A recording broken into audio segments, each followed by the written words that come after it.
I'm 78 years old, and I need to tell you something that nobody told me when I was your age. For most of my life, I thought being a good woman meant saying yes to everyone. My husband, my children, my parents, my friends, my boss. I thought that's what love looked like. I thought that's what strength looked like. I was wrong about everything. You see, I spent 60 years of my life trying to be perfect. The perfect wife, the perfect mother, the perfect daughter, the perfect employee. And you know what I got for it? Exhaustion, resentment, and a life that didn't feel like mine. But 7 years ago, something happened that changed everything. My husband died after 42 years of marriage. He was gone. And for the first time in my adult life, I was alone. Completely alone. And I was terrified. Not because I missed him, though I did, but because I realized I had no idea who I was without him. I had spent my entire life being someone's something, someone's wife, someone's mother, someone's helper. But who was I? What did I actually want? What made me happy? I couldn't answer those questions. And that scared me more than anything. Let me take you back. When I was 22, I got married. It was 1968. Different times, you understand? Women didn't have the choices you have today. Or, at least we didn't think we did. My mother told me, a good husband is all you need. Everything else will follow. So I married him, a nice man, a good provider. And I became the good wife. I cooked. I cleaned. I raised the children. I supported his career. I smiled when I was supposed to smile. I stayed quiet when I was supposed to stay quiet. And the thing is, I wasn't unhappy. Not exactly. I loved my children. I enjoyed parts of my life. But there was always this voice in the back of my head asking, is this it? Is this all there is? I ignored that voice for 40 years. When I was 35, I wanted to go back to school. I'd always loved literature. I dreamed of teaching. But my husband said we couldn't afford it. The children needed me.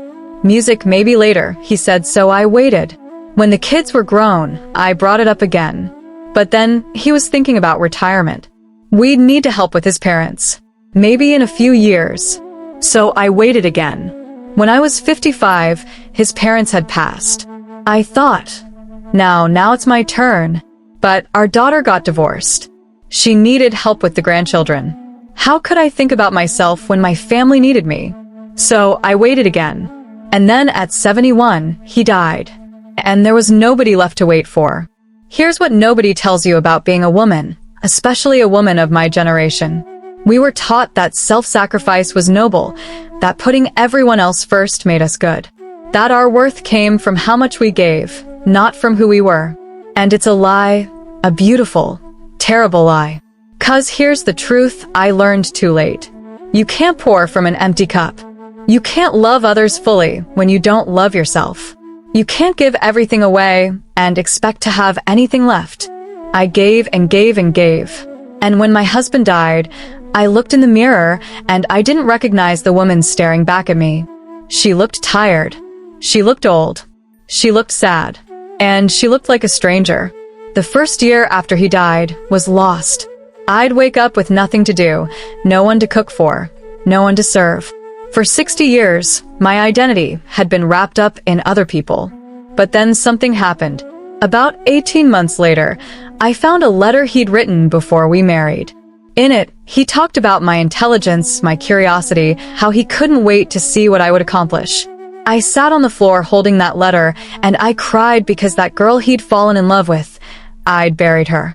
Not all at once, but slowly over the years, I'd put her dreams aside. I told myself I was being selfless, but really I was disappearing. That's when I made a decision. I was 72 years old, and I decided it wasn't too late. I enrolled in community college, literature classes, art history, philosophy, things I'd always wanted to study. I was the oldest in my classes, but I didn't care. For the first time in decades, I felt alive. I started traveling. Small trips at first, places I'd always wanted to see. And it was wonderful. I started saying no. This was hardest. My children would call. Sorry. I have plans. My friends would invite me to things I didn't want to do. No thank you. And you know what? The world didn't end. People adjusted, and I felt lighter. I'm 78 now, and I finally know who I am. Not somebody's wife, not somebody's mother, just me. A woman who loves literature and art, who enjoys her own company, who travels when she wants, who says no when she means no, and yes when she means yes. But here's the heartbreaking part. I wasted so much time. 60 years of my life, I spent being who I thought I should be instead of who I wanted to be. 60 years of putting myself last. 60 years of shrinking myself to make room for everyone else. And I can never get those years back. So let me tell you what I wish someone had told me when I was 20, when I was 30, when I was 40. You are not selfish for having dreams. You are not selfish for wanting things for yourself. You are not selfish for saying no. You are not selfish for taking care of yourself first. You think you have all the time in the world. You think, I'll do it later after the kids are grown, after I retire. When things calm down, but things never calm down, there's always another reason to wait, another person who needs you, another obligation, and before you know it, you're 70 years old and you've never lived for yourself. Not once. Don't make my mistake. Don't wait for permission to live your own life, because that permission will never come. Nobody's going to tell you it's okay to be yourself. Nobody's going to say, now it's your turn. You have to take it. You have to claim it. If you want to go back to school, don't wait until your kids are older or your schedule is clear. Music, do it now. If you want to change careers, change. Don't wait for the perfect moment or until you've saved enough money or until everyone approves. Do it now. If you're in a relationship that makes you feel small, leave. Don't stay because you've already invested so much time, or because you're afraid of being alone, or because you think it's too late to start over. It's not too late. It's never too late. Your life is not a practice run. This is it. This music is the only one you get. And every day you spend living for someone else is a day you're not living for yourself. I know what you're thinking. But what about my family? What about my responsibilities? What about being a good person? And I'm telling Music you can be a good person and still have boundaries. You can love your family and still have your own life. You can fulfill your responsibilities and still pursue your dreams. In fact, you'll be a better mother, a better wife, a better daughter, a better friend when you're living authentically, because you can't give from a place of resentment. You can't love others when you're angry at yourself for giving up your dreams. The women in my generation, Music, we were taught to be small, to be accommodating, to smooth things over, to never make waves, and we did it.